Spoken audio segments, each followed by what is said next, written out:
треба взглянуть на первородный грех, потому что мы больше себя начинаем понимать. Бо важно, как мы знали себя, мы познавали Бога и становились перед Богом, але тоже осознавали, кем мы являемся, и умели отвагу взглянуть в свою душу. И первая вещь про мужество или мужчин, и первый грех, это была гордынь, это мы знаем про Адама, але другим грехом, который был, треба вспомнить Каина и Абеля. И здесь является соперничество. Появляется соперничество Каина и Абеля. И этот грех будет вкрадаться в мужское становление. Когда человек, начиная соперничать и хочет, чтобы быть в этом соперничестве, быть эгоистически, быть выше другого. И то, что мы вчера говорили, чтобы мы не сравнивали себя взаимно, а чтобы мы сравнивали себя с Иисусом. И Он наш курсир. И Он наш идеал. Но если мы начинаем сравнивать друг друга, то у нас начинается какое-то соперничество, что этот сделал, этот то сделал, то этот так сделал. И Каин и Абель были неплохими братьями были. И все у них было хорошо. И они жили в сгоде, не? Только достаточно было, что ахвяру, якую они принесли, это вот разружнение наступило, отрознение. И эта ахвяра, какая была принята, спровоцировала, что зависть довела до убийства. Из-за этого зависть с гордынью является источником братоубийства. И это братоубийство, оно, все войны, говорится, так, толкование и отцов, что все войны, они начинаются из-за зависти, из-за гордости. Зависть — это, что вот кто-то мает другое, да, я хочу тую землю, я хочу той замок, я хочу тое. И все войны, все конфликты, они начинаются из-за гордыни и зависти. Так, как это было у Каина и Абеля. Але тут одна вещь. Каин породил в себе те эмоции, которые никогда не должны керовать мужчиной. Но мы тут говорим про зависть и гордынь. Что чувствовал Каин и чем керовался Каин? Варто так само себе ответить. Проследить в следующем, в книге Родзаю, в первой книге Сотворения, следующий раздел, и прочитать себе варто фрагмент отношений Каина и Абеля, и увидеть, какими эмоциями керовался Каин, и увидеть, чтобы этих эмоций не было у меня.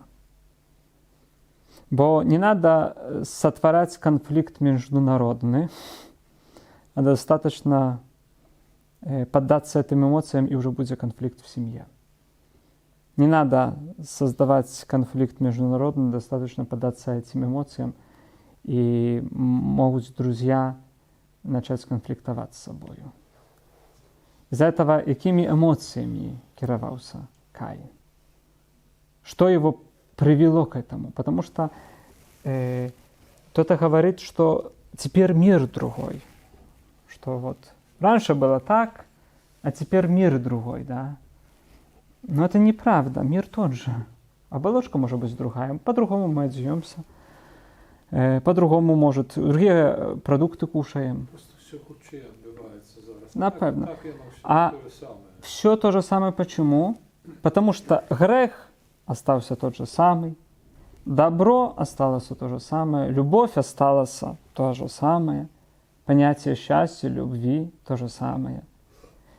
Ненависть, гнев остался тот же самый. И суть в том, что, может, оболочка она поменялась, но человек внутри, и грехи, и достижения человека, святость, она не поменялась, добро и поступки, и они не поменялись. И понятия не поменялись. Из-за этого, когда мы взглядываем на Каина и Абеля, то мы видим ненависть, мы видим гнев. Гнев, который не обоснован, потому что причина этого гнева не является его брат, а он, его эгоизм. Человек сам себе накрутил и разгневался на своего брата, что и он поступил хорошо, правильно. И в нашей жизни можем мы тоже кироваться этим, что мы можем, например, гневаться на кого-то, что у кого-то, может, что-то вышло или что-то получилось, или же что-то не вышло тоже можно даже. И гневаться на кого-то, что что-то мои ожидания не исполнил. Не. Бо Каин думал, что его ахвяра будет лучше, не? А у брата хуже. А оказалось, что у брата он не исполнил мои ожидания. И он принес лучше моей ахвяры. Не? И Бог принял его ахвяру. И человек, начиная быть источником этого зла, гнева, ненависти, зайздрость. И эти три вещи, они не должны быть, они не могут характеризовать мужчину. Гнев, ненависть и зайздрость. Они не должны быть у мужчины. Бо мужчина является знаком стабильности, мужности, смелости такой, а всегда стабильность – это противоречие гневу, ненависти, импульсивным человеком. Мужчина должен быть разважливый. Из-за этого, когда говорится, что кто-то старше, да, и имея сивую бороду, не, ну, то сивизна, в Святом Писании говорится, что сивизна – знак мудрости. Что, так, но не говорится про женщину, а говорится про мужчину. Потому что мужчина разважливый и мудрый. Из-за этого в первородном грехе Бог что говорит? Пытается: Ева, ты где? Не, говорит: Адам, ты где? Ты где, Адам? И потом, показываючи второй грех Каина и Абеля, начинается история становления мужчины и так само история, как можно этот образ, который Бог дал, его испортить. Бо Абель был жертвой Каина. А они должны быть в мире, в сгоде жить. Не? И эта кровь останется на руках Каина, и никто не сможет его стереть. Это значит отомстить за этот грех. Что Бог говорит, как никто не трогал Каина, хай эти руки в крови хай останутся до конца с ним. Хай его поступок останется до конца с ним. Для чего это Бог говорит? Показывая, что братоубийство, чи этот гнев, который ненависть, который зайздрость, которая породила, и они имеют последствия в нашей жизни, они остаются с нами. Мы не вытерем потом их. Хвала Христу! Рад, что вам понравилось это видео. Община Мужчины Святого Иосифа хочет и дальше развивать свои интернет-проекты. Сайт, YouTube-канал, Instagram, TikTok. И вы можете в этом помочь. Будем благодарны за лайк под видео, репост своим друзьям. Будем признательны за пожертвования. Как сделать пожертвование, узнаете по ссылке в описании под видео.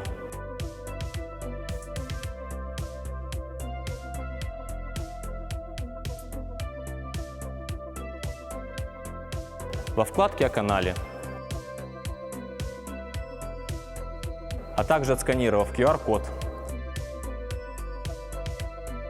Также можно воспользоваться функцией спонсорства от YouTube. Ваши замечания, идеи, предложения пишите в комментариях. Подписывайтесь на канал, чтобы не пропустить новые выпуски. Спасибо за молитву и помощь. С Богом!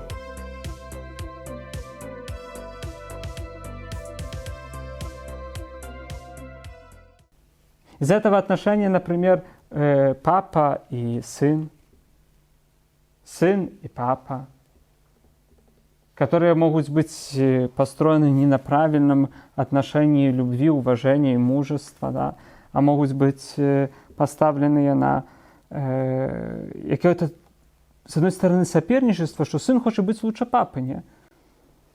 Помню тоже такую ситуацию с Гродно.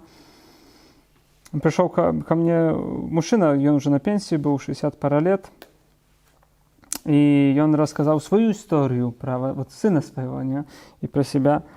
И он во время коммунизма был начальником высоким. Ну и потом, после коммунизма, он тоже в Гродно был высокостоящим человеком.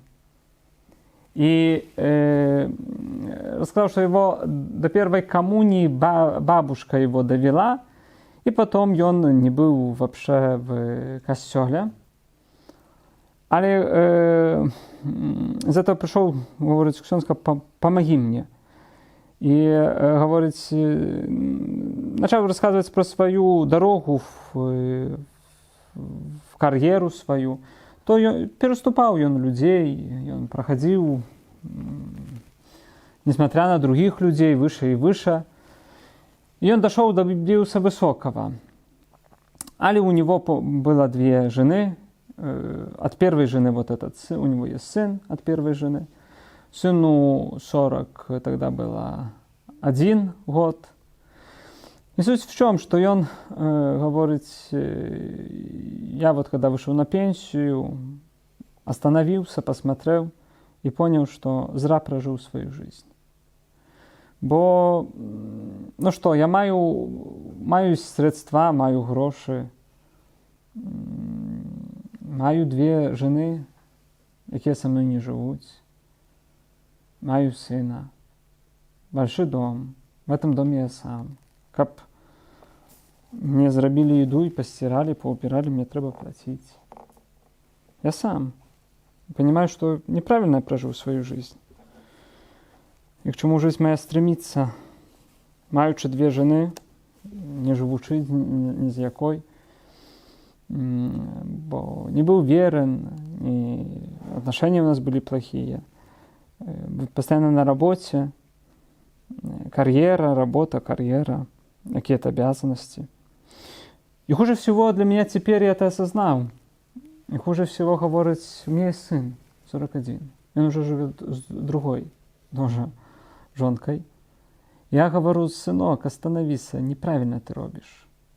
А самое ему заболело то, что сын сказал ему, папа, ты свою жизнь прожил, я добьюсь большего, не мешай мне. 3 раза.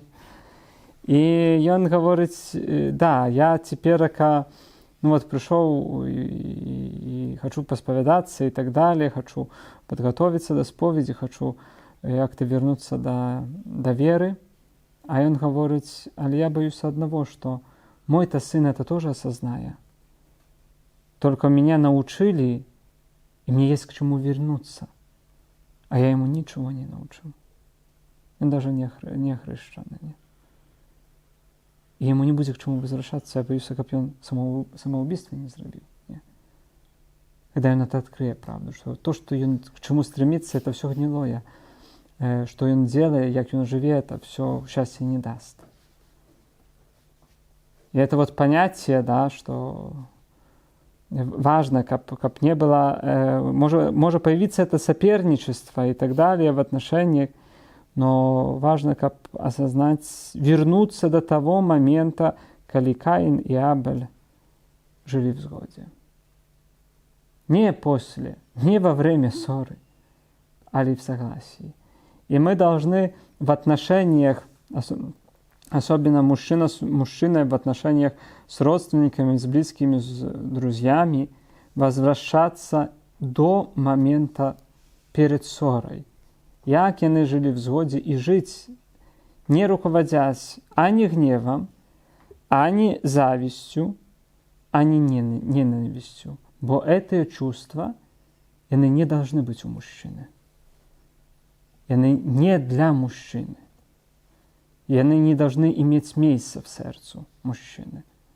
Из этого, как себе задуматься, то уже будет у вас час, я уже заканчиваю, а как задуматься, когда в моем сердце может рождаться гнев, ненависть и заздрость. Как подумать, что является источником. Бо если бы Каин распознал это на початку, крови на своих руках бы у него не было. Крови в руках своего брата бы не было. И мудрость духовности всей и изгнание дьявола во время экзорцизма — это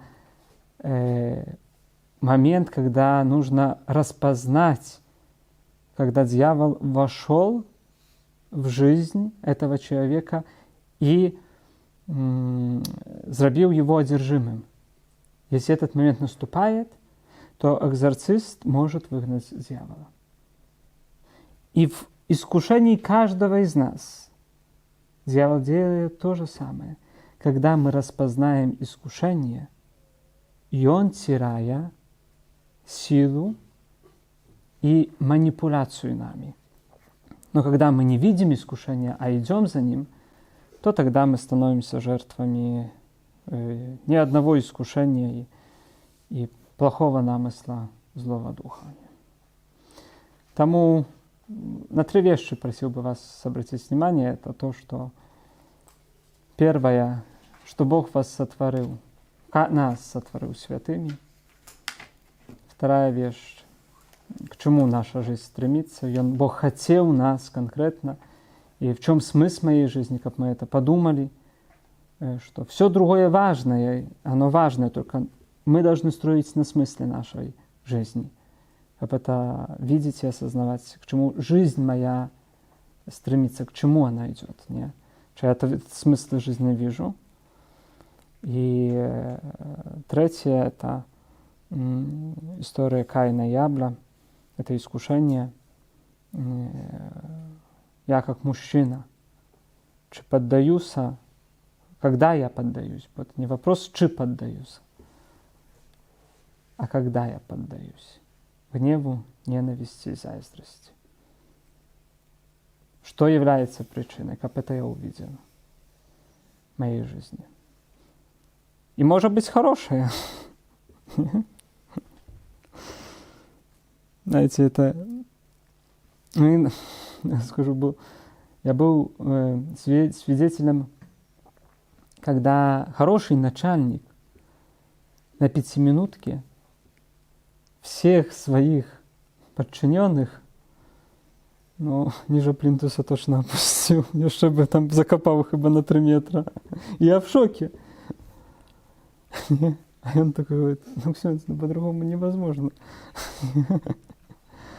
А суть в том, что надо пробовать по-другому. Привыкли, да, что треба кричать, и тогда пистонов дашь, есть результат. Не. Результат будет тогда, когда, я говорю этому начальнику, знаешь, когда выстроишь хорошие отношения, и когда они будут бояться тебя подвести. Тогда будет результат. Что они будут тебя не бояться, что ты их накажешь. А они будут бояться, что тебе будет неприятно результат их работы. Что ты разочаруешься в них. Не? Показать, что ты веришь в них и доверяешь им. И результат работы будет. Не?